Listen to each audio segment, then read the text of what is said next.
The number one thing with anyone you're working with on a script, and especially someone who's already paid for your screenplay, that is in a position of power, is paid the money and paying you to do a rewrite of the script or whatever.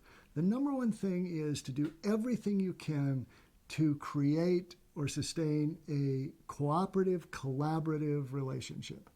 So if they're giving you story ideas, you want to be as open as you can about what they're suggesting. Don't dig your heels in. Don't say, no, I refuse to do that. But if you're not understanding or not liking the suggestions they're making, ask them questions to find out what's behind that suggestion.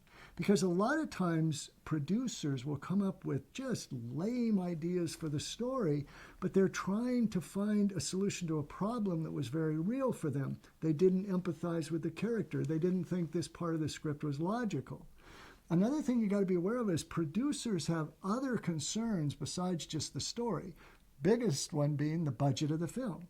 So they might be talking to you about, look, this is a wonderful scene, or this is a terrible scene where you've got these hordes coming over the hill and attacking the village, but we can't afford that. We're doing a $500,000 movie. So you've got to take into consideration all the concerns that person has. They're not necessarily down on your script if they need to make changes, but it's got to stay in budget, because if it doesn't, the movie won't be made and that won't do any good. So, but again, questions will help you with that, because if they say, this is going to go over budget, or this movie is going to be too long because of this. And that's another concern, because not just budgetary, but how they can distribute it.